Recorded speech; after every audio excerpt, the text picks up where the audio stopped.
Hello guys and girls, कैसे हैं आप लोग। स्वागत करती हूँ मैं आप सबका एक बार फिर से मेरे यूट्यूब चैनल पे जिसका नाम है English for Hindi medium. Guys, बच्चों जो भी सीख रहे हो, आज के क्लास में हम लोग सीखने वाले हैं article, that is A and the, use of A and the. You can say ये तो बहुत आसान सा टॉपिक है। ऑफ कोर्स ये आसान सा टॉपिक है, but there is a surprise. आप जब आगे पढ़ोगे तो पता चलेगा कि आप जो सीखे हुए हो शायद उसमें कुछ कमी रह गई है, आपको इसकी ज़रूरत है। बहुत ही आसान तरीके से बताने वाली हूँ, बिल्कुल अच्छे से समझ में आएगा। शुरुआत करते हैं फिर से बेसिक से, यानी start with zero. I believe in starting with zero. Okay, तो चलो सबसे पहला जो हम टॉपिक लेंगे वो है आर्टिकल, दैट इज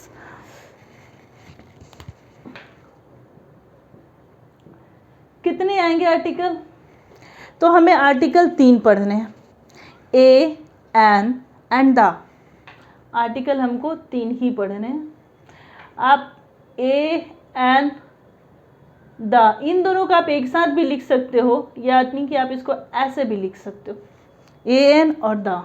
आप अलग भी लिख सकते हो, आपकी मर्जी है। यानी हमको 3 पढ़ना है। आर्टिकल टॉपिक के अंदर हमें 3 चीज़ें पढ़नी है, ए, एन, द। क्लियर।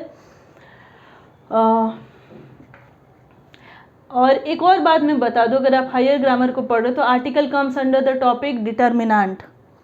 डिटर्मिनेंट के अंदर का एक टॉपिक होता है आर्टिकल, लेकिन हम यहाँ पे आर्टिकल को एज अ मेन टॉपिक पढ़ रहे हैं।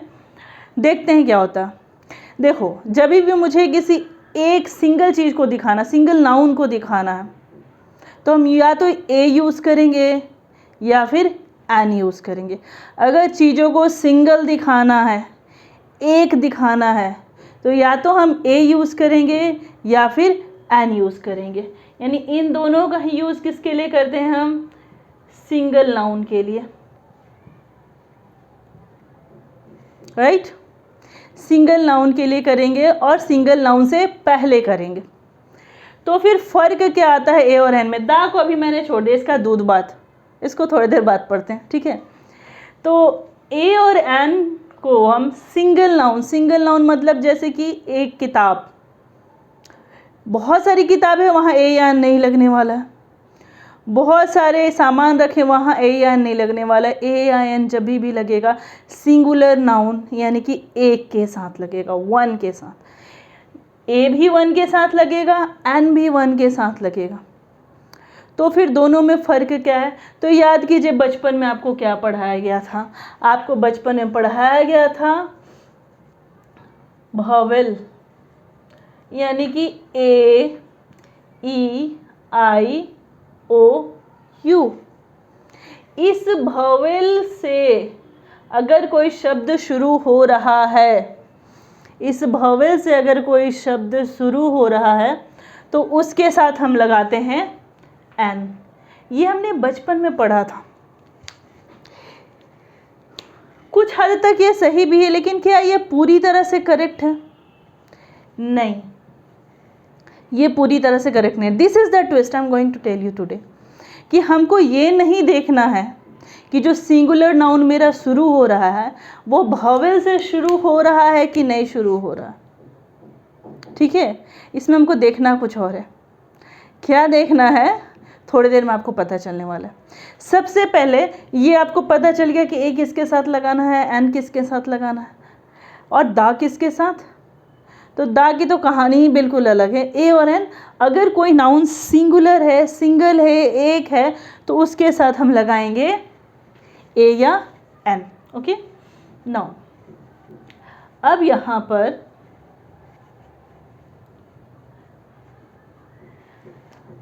अगर कोई इंग्लिश का शब्द हम पढ़ रहे हैं, उच्चारण कर रहे हैं, अगर उसकी साउंड नॉट स्टार्टिंग, किससे लिखा हुआ कोई फ़र्क नहीं पड़ता, अगर उस इंग्लिश शब्द की साउंड भावेल वाली है, जो मैंने शायद अपने प्रीवियस क्लासेस में भी पढ़ा था कि हम उच्चारण, प्रोनाउंसिएशन को गौर करेंगे।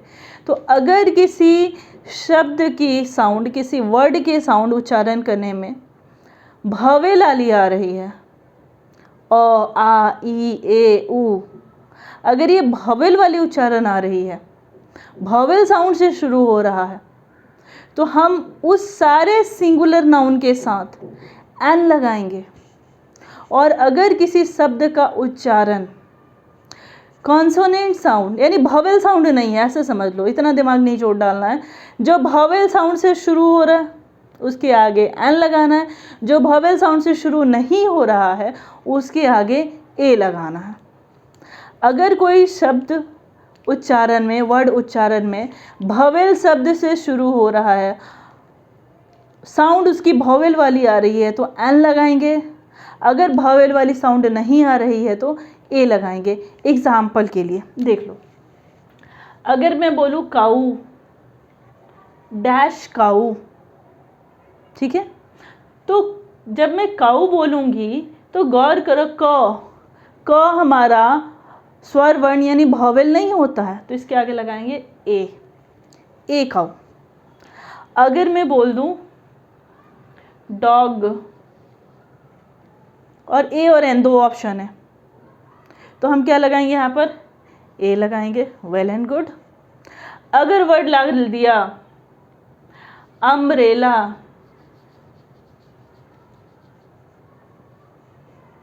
ठीक है, अम्ब्रेला, आप गौर करो अम्ब्रेला का यू लिखा हुआ, हम यू पे फोकस अभी नहीं कर रहे, आपको लग रहा होगा ये फोकस करे, बट हम पढ़ने पे ध्यान दे रहे। अम्ब्रेला क्या पढ़ रहे, इसको अ आ रहा है ना, अच्छे से लिखे तो इसको हम पढ़ रहे हैं अम्ब्रेला, अ पढ़ रहे हैं ना, तो इसके आगे लग गया एन। अगर सेम एक वर्ड में ले लूं यूजफुल, बाकी आगे सेंटेंस है पीछे सेंटेंस है, हम सिर्फ यूजफुल लिखें। अब गौर करो शब्द शुरू हुआ है किससे, भावेल से, वर्ड की शुरुआत है भावेल से, बट अगर आप यहाँ पर एन लगा दोगे तो दैट्स रॉन्ग। हम यहाँ पर एन नहीं लगाने वाले हैं guys, this is the twist.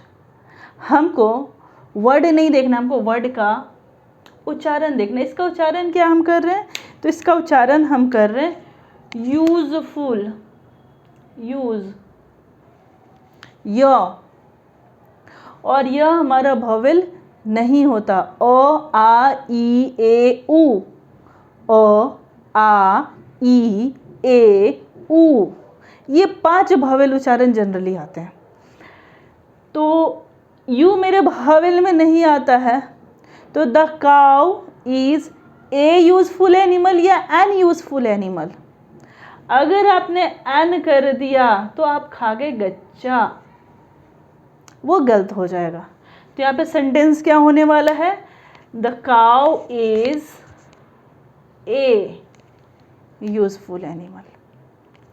यानी कि ए और एन का ऑप्शन जब रहेगा कि हमको ए और एन यूज़ करना है, तो हमको सिर्फ ये फोकस करना है कि जो हम उसको फोनेटिक्स पढ़ रहे, उसका उच्चारण कर, उसका प्रोनाउंसिएशन कर रहे हैं, तो उसका जो साउंड आ रहा है, स्टार्टिंग साउंड, वो भावेल आ रहा है कि कॉन्सोनेंट आ रहा है। अगर भावेल साउंड आ रहा है एन लगेगा, अगर कॉन्सोनेंट साउंड आ रहा है ए लगेगा। बस इतना ही कंसेप्ट है ए और एन में। अगर भावेल साउंड आ रहा है तो एन लगेगा, कॉन्सोनेंट साउंड आ रहा है तो ए लगेगा। या अगर आपको कॉन्सोनेंट भी याद नहीं रखना तो ऐसे रखो कि भावेल साउंड आ रहा है तो एन लगेगा, भावेल साउंड नहीं आ रहा है यानी अ आ ई ए उ, बस 5 हमको याद रखना है।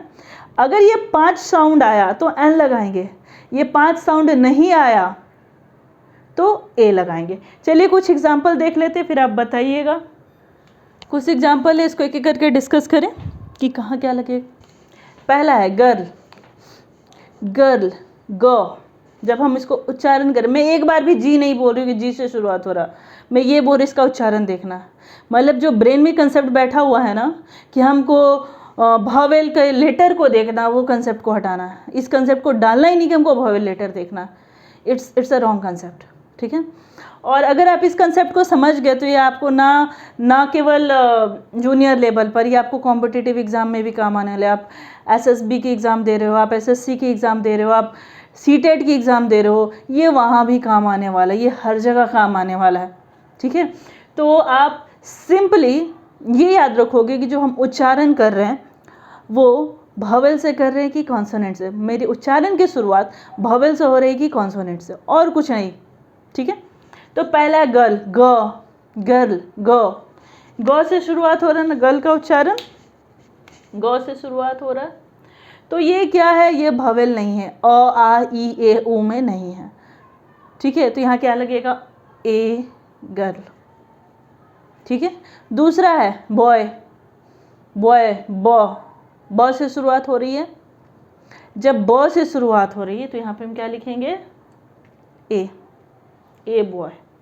अगला है मास्टर ऑफ आर्ट्स, इसको शॉर्ट में हम MA बोलते हैं, जो मेरा अगला क्वेश्चन है। मास्टर ऑफ आर्ट्स, मास्टर, माँ से शुरुआत हो रही है ना, माँ भवेल नहीं तो ए मास्टर ऑफ आर्ट्स। लेकिन अगर इसी का शॉर्ट मैंने लिखा MA, तो MA को हम क्या पढ़े, मास्टर ऑफ आर्ट्स को तो मैंने माँ से शुरुआत की, लेकिन MA की शुरुआत कहाँ से हो रही है, ए से शुरुआत हो रही है ना। तो चूंकि इसका साउंड, उच्चारण साउंड, फर्स्ट साउंड भवेल है, अ आ ई ए उ, अ आ ई ए उ, फर्स्ट साउंड भवेल है, तो इसके साथ क्या लग जाएगा, हालांकि मेरा अक्षर कौन सा है, M। अगर आप अपना बेसिक नॉलेज यूज़ करोगे कि अल्फ़ाबेट के साथ अगर भवेल अल्फ़ाबेट से है तो N लगाते हैं, और भवेल अल्फ़ाबेट नहीं है तो A लगाते हैं, तो आप यहाँ पे गलती करोगे ही करोगे, तय है कि गलती करोगे। ठीक है, तो मैं बार बार शुरू से क्या बोल रही हूँ, आपको ये देखना ही नहीं है कि वर्ड की शुरुआत भवेल लेटर से हुई है कि कॉन्सोनेंट लेटर से हुई है। आपको ये देखना है कि वर्ड की पढ़ने की शुरुआत भवेल से हो रही है कि कॉन्सोनेंट से हो रही है। अगर पढ़ने की शुरुआत भवेल से होगी तो N लगाएंगे, कॉन्सोनेंट से होगी या भवेल से नहीं होगी तो A लगाएंगे। तो यहाँ पे क्या हो जाएगा, ही इज एन MA। ठीक है, N हो जाएगा। अगला हमने लिखा हुआ bachelor of arts, bachelor of arts, ब अ आ ई ए उ में नहीं आता है, तो यहाँ पे सिंपली हम A लगा देंगे, आँख बंद करके, कुछ नहीं करना। अगला मैंने लिखा BA, बी अ आ ए ई उ, इसमें नहीं आता है तो हम क्या लिखेंगे, A। अगला है MBBS, अक्षर मैंने क्या लिख रखा, देखो तो M, और पढ़ क्या रहे हैं, हम पढ़ रहे हैं M, इसको हमने पढ़ा था B, तो अ आ ई ए आया, तो हम यहाँ क्या लगाने वाले हैं, N MBBS। इतना समझ में आया। एक सेट और एग्जाम्पल का करते हैं, उसके बाद हम दा की ओर चलेंगे। ठीक है, फिर से मैंने एक सेट ऑफ एग्जाम्पल लिखा और इसको हम करने की कोशिश करते हैं। थंब रूल क्या याद रखना है, हमें उच्चारण देखना है। अगर मेरा उच्चारण में प्रोनाउंसिएशन, अगर मेरा स्टार्टिंग साउंड भवेल आ रहा है तो N लगाएंगे, भवेल नहीं आ रहा है तो A लगाएंगे, बस इतना ही याद रखना। तो पहला है हमारा SSP, बाद के क्या हमको नहीं देखना, हमको पहला देखना A आया ना, तो इसके साथ हम क्या लगाने वाले हैं, NSSP। ठीक है, नेक्स्ट है HEIR, लिखे तो H से, लेकिन इसको पढ़ते आयर, मतलब उत्तराधिकारी, तो आयर पढ़ रहे ना अ, तो यहाँ पे हम क्या लगाएंगे, N। अगला है हेल्पर, ह से शुरुआत कर रहे हैं, यहाँ भी H है, यहाँ भी H है, दिस इज ऑल्सो H, लेकिन दोनों के प्रोनाउंसिएशन में, दोनों के उच्चारण में, दोनों के स्टार्टिंग साउंड में फ़र्क है। पहले के स्टार्टिंग साउंड में अ आ रहा था, दूसरे के स्टार्टिंग साउंड में ह आ रहा है, तो जहाँ ह आएगा वहाँ A लगाएंगे। ठीक है, नेक्स्ट है हाउस, स्टार्टिंग साउंड में ह आ रहा है, तो क्या लगाएंगे, यहाँ पर A लगाएंगे। ओके, नाउ HONEST, ये भी एग्जाम्पल H से ही शुरू हो रहा है, लेकिन इसको पढ़ क्या रहते हैं, ऑनेस्ट, हॉनेस्ट नहीं पढ़ते, इट्स ऑनेस्ट यानी कि एन, ऑनेस्ट, ओ आ ई ए ओ आया, तो इसके साथ हम क्या लगाएंगे, एन लगाएंगे। क्लियर हो रहा है? कोई डाउट? बहुत ही आसान है, बस आप कंसेप्ट को पकड़ के रखो कि हमको उच्चारण देखना, हमको अक्षर नहीं देखना है। मुझे अक्षर से कोई लेना देना नहीं कि वो घास है कि मूली है, हमको सिर्फ देखना है कि हम उसको पढ़ क्या रहे हैं। अगर पढ़ते वक्त मुझे अ आ ई ए उ मिल गया तो एन लगाएंगे, अगर ये नहीं मिला तो ए लगाएंगे सिंगुलर नाउन के साथ। ठीक है, नेक्स्ट है सब्जेक्ट, सब्जेक्ट स पढ़ रहे हैं ना, तो क्या लगाने वाले हैं यहाँ पे हम लगाने वाले हैं ए। अगला है दिस इज यूजफुल, य से शुरुआत कर रहे हैं ना, तो क्या लगाने वाले हैं यहाँ पर, ए। इसके बाद ऑब्जेक्ट, ओ से शुरुआत है और लिखे भी पढ़ भी रहे ओ, तो यहाँ पे लगाएंगे एन। होप आपको ए और एन के यूज़ में कोई कन्फ्यूज़न नहीं होगा। अगर कोई कन्फ्यूज़न होगा तो आप मुझे कमेंट करके अपने डाउट्स को पूछिएगा, मैं ज़रूर बताऊंगी। ठीक है, अब हम चलते हैं हमारा last topic, that is the, and we are going to play a master stroke there. ठीक है, दा को लोग जब पढ़ाते हैं तो बहुत बड़ी बड़ी बातें करके पढ़ाते हैं। मैं सिर्फ एक ही सेंटेंस बोलूँगी, अगर आम को खास बनाना है दा लगा दो। किसी भी आम चीज़ को खास बनाना है, स्पेशल बनाना है, तो उसके आगे दा लगा दो, वो आम से खास हो जाएगा। क्या हम किसी भी नाउन के आगे लगा सकते हैं दा? यस, लगा सकते हैं। ऐसा कहा जाता है कि अगर हम नाम लिख रहे हैं तो नाम के आगे दा नहीं लगाएंगे, लेकिन मैंने अभी आपको कहा, ये मेरी गारंटी कि आपकी सही होगी, मैं आपको ऑक्सफोर्ड ग्रामर की बात बता रही हूँ, उसमें भी सही है। कुछ ऐसी किताबें ग्रामर की जो कि बहुत अच्छी होती हैं, आप उनमें देखो रूल्स को। ठीक है, तो आपको पता चलेगा कि अगर हमको आम को यानी नाम के साथ भी दा लगेगा, द अशोका। ठीक है, तो किसी भी चीज़ को अगर खास बनाना है, स्पेशल बनाना है, तो उसके आगे दा लगा दो। क्या हम इस पेन के आगे दा लगा सकते हैं? हाँ, लगा सकते हैं। सेंटेंस सही होगा, बस इसका मीनिंग बदल जाएगा। पहले दिस इज ए पेन, एक आम पेन है, लेकिन दिस इज द पेन बोल दे तो ये खास हो गया, और हम इसको लिंक किससे करेंगे? This is the pen which I bought from shop number 12। Suppose ये 3 पेन है, मैंने तीनों को अलग अलग दुकान से खरीदी। अब इसको मैंने शॉप नंबर 12 से खरीदा, इसको 13 से खरीदा और इसको 14 से खरीदा। इन केस तो अगर मुझे बनाना हो तो आई हैव 3 पेन्स है ना, this is the pen, this is a pen नहीं बोलेंगे, दिस इज द पेन। इस 3 पेन में ये ब्लू कैप वाली पेन वो पेन है जिसको मैंने शॉप नंबर 12 से खरीदा है, तो मैंने इन तीनों आम पेन में से इस ब्लू पेन को खास बना दिया। This is the pen which I bought from shop number 12। चलो, this is the pen which I bought from shop number 13। देखो, मैंने फिर से पेन के आगे दा लगाया, एक बार फिर से लगाऊंगी, मेरी मर्जी है, मैं इंग्लिश पढ़ा रही हूँ, गलत नहीं है। ठीक है, तो this is the pen which I bought from shop number 14। तो जब भी किसी चीज़ को आम से खास बनाना है, दा का यूज़ कर देंगे। ठीक है, अगर मैं किसी नाम के साथ दा लगा दूँ, आज के डेट में वो नाम है लेकिन मैंने उसके साथ दा लगा दूँ, यानी कि मैं उसको प्रीवियस टाइम के उस बंदे के साथ कंपेयर कर रही हूँ। ऐसे मान लो कि किसी का नाम अशोक है, या किसी का कैरेक्टर अशोका की तरह है, किंग अशोका, मुगल मौर्य एज में। ठीक है, तो किसी का कैरेक्टर अशोका जैसा है, सपोज वो बुद्धम शरणम गच्छामि को फॉलो कर रहा है, तो मैं क्या बोल सकती हूँ? He is the Ashoka of our time, he is the Ashoka of our time. तो मैंने क्या किया, इस बंदे के, हमारे टाइम के बंदे के नाम के आगे दा लगाकर उसको पास्ट के मौर्य एज के अशोका से कंपेयर किया। तो हम दा कहीं भी लगा सकते हैं, बस दा जैसे ही लगाएंगे हमारा जो सेंटेंस का नाउन होगा वो आम से खास हो जाएगा। वैसे कहने को कहा जाता है जो दुनिया में एक है उसके साथ दा लगता है, लेकिन माय फ्रेंड्स, चाइना के आगे दा नहीं लगता। दिस इज़ द चाइना कभी नहीं लिखते।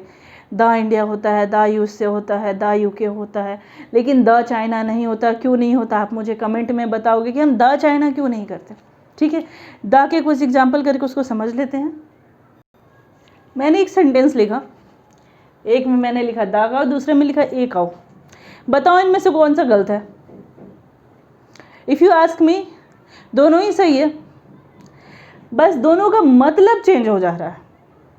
जब मैंने ए काऊ बोला तो मैं ओवरऑल सारे गाय की बात कर रही हूँ, लेकिन जैसे ही मैंने दा काऊ बोला मतलब मैं किस स्पेशल काऊ की बात कर रही हूँ, किसी स्पेसिफिक की बात कर रही हूँ। The cow which is under the tree is mine. बहुत सारी गाय हैं, उसमें से एक गाय पेड़ के नीचे थी, मैंने कह दिया कि वो गाय जो कि पेड़ के नीचे है वो मेरी है। तो the cow which is under the tree is mine. ठीक है, तो दा से मैंने क्या किया, मैंने मैदान के सारे गायों को छोड़ दिया, एक स्पेशल गाय को पिक किया, काऊ को पिक किया जो कि पेड़ के नीचे थी, और मैंने कह दिया कि वो मेरी है। तो दा ने क्या कि उसको स्पेशल बना दिया। The dog which is of red colour is of Roma's, यानी कि ऑफ नहीं लगेगा, इज रोमाज डॉग। ठीक है, तो यहाँ पे हमने क्या किया, हमने द लगा करके, बहुत सारे कुत्ते हैं, उनमें से जो लाल रंग का कुत्ता था वो रोमा का था या रोमा का है।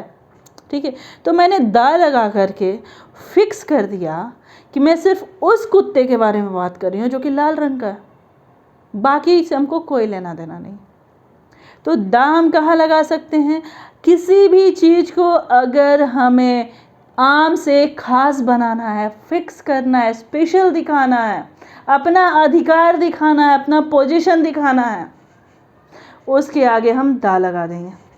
तीनों थंब रूल याद हो गए, ए एन दा। फिर से सुन लो, अगर उच्चारण यानी कि साउंड, वर्ड पढ़ रहे तो जो साउंड आ रही है वो हिंदी वाले 5 साउंड ओ आ ई ए ऊ, बस ये 5 ध्यान रखना।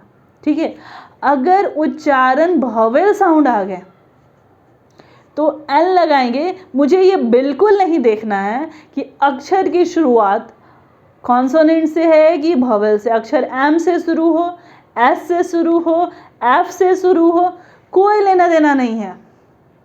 अगर मेरा उच्चारण यानी कि बोलते वक्त जो साउंड आया, पहला साउंड, अगर वो भवेल आया एन लगाएंगे, अगर वो भवेल नहीं आया ए लगाएंगे। किसके साथ? सिंगुलर के साथ। एक से ज़्यादा रहे तो ए और एन का झंझट ही खत्म। ठीक है, अब बच जाता है दा। तो दा का थंब रूल मैंने बताया कि आपको बहुत मेहनत करने की तो आवश्यकता ही नहीं है। दा is the most easy thing, किसी भी चीज़ को आम से खास बना देना है। The shirt I am wearing, the shirt I am wearing has taken from Jamshedpur, I have taken from Jamshedpur. Suppose the shirt I am wearing have taken from Jamshedpur. तो मैं, हो सकता है मेरे पास और भी शर्ट हो, 6, 7, 8, 9 या 1, 2 जो भी हो, लेकिन मैं उस शर्ट की बात कर जो मैंने अभी पहना हुआ, ये कहाँ से है? जमशेदपुर से है। तो मैंने क्या कर दिया, इस शर्ट को स्पेसिफाई कर दिया कि मेरे सारे शर्टों में ये शर्ट जमशेदपुर से है। तो मैंने क्या किया, आम को खास बना दिया। मेरे पास 6 शर्ट थे, 6 आम थे, उस 6 में मैंने इस शर्ट को खास बना दिया कि ये स्पेसिफिक शर्ट जमशेदपुर से है। तो द लगाने से चीज़ें आम से खास हो जाती हैं। बस आप इतना याद रखना, द में आप गलती नहीं करोगे। और बाकी तो आपने पढ़ा है जो दुनिया में एक है, the sun, the moon, the earth, उन सब के आगे हम क्या लगाते हैं, मतलब जो दुनिया में एक है उसके आगे हम क्या लगाते हैं, द लगाते हैं। The Ganga, the Ramayana, the Mahabharata हमारे एपिक्स हैं।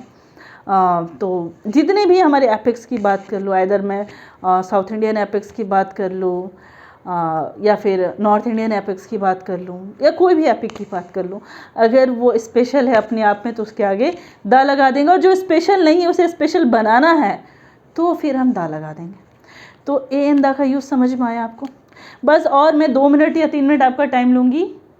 पिछले क्लास के कुछ टॉपिक बच गए थे, मैंने पिछले क्लास में आपको पढ़ाया था। मेरे पिछले वीडियो में अगर आपने नहीं देखा है तो मैं लिंक आपको डिस्क्रिप्शन में दे दूँगी, आप मेरे प्रीवियस वीडियो को देख सकते हो।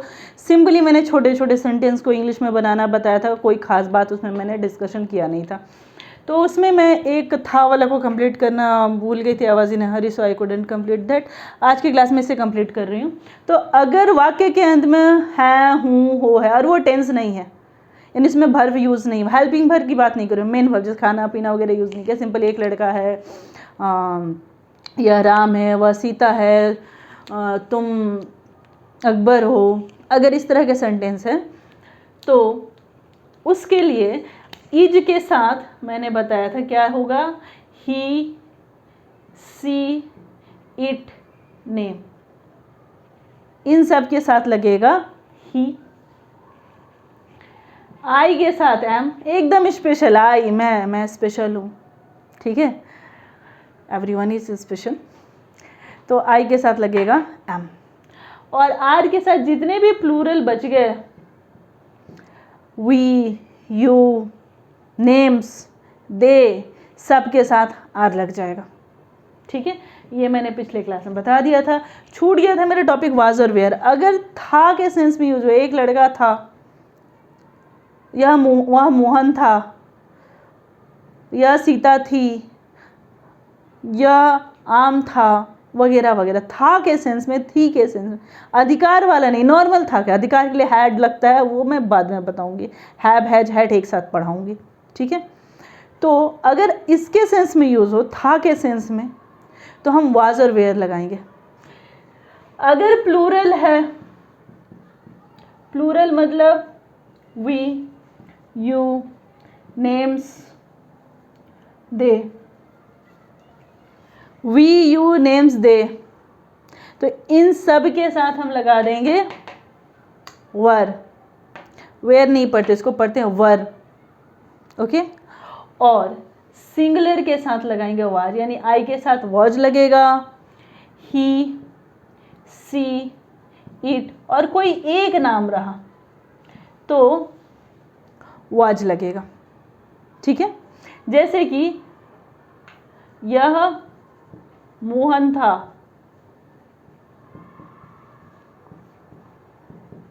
दिस वाज मोहन,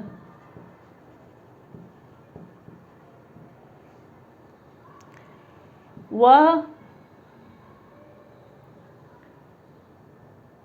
गाय थी, दैट वाज काउ,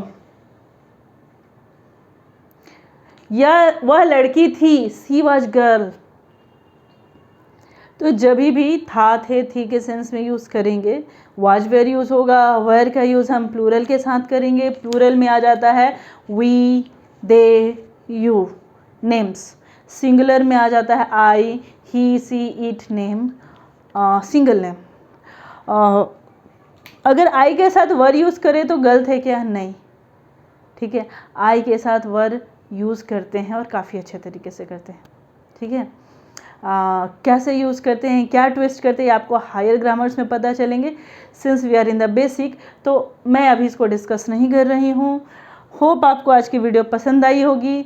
आर्टिकल्स की बहुत सारी प्रैक्टिस करना, इतनी अच्छे से प्रैक्टिस करना कि जूनियर लेवल तो क्या, इवन एंट्रेंस में भी गलती ना हो। एंट्रेंस में बाबू क्वेश्चन पूछते हैं इससे, अगर आप कोई भी जॉब की प्रिपरेशन कर रहे हो, +2 लेवल पर, 10th लेवल पर, या सीटेट की प्रिपरेशन कर रहे हो, तो वहाँ पे अगर ग्रामर पोर्शन पूछा है तो वहाँ पर आर्टिकल में ए एन दा वाला यूज विथ ट्विस्ट दे सकता है। यानी कि हमको ये याद नहीं रखना है कि शुरुआत भवेल से हो रही है कि नहीं हो रही, हमें ये याद रखना है कि उच्चारण साउंड भवेल है कि नहीं। अगर उच्चारण साउंड भवेल होगा तो एन लगेगा, भवेल नहीं होगा तो ए लगेगा। साथ ही साथ ध्यान रखोगे अगर आम को खास बनाना है तो दा लगाएंगे।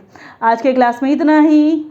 आप मेरे वीडियो को देखते रहिए, लाइक, कमेंट, शेयर करते रहिए, सब्सक्राइब करते रहिए। Good luck.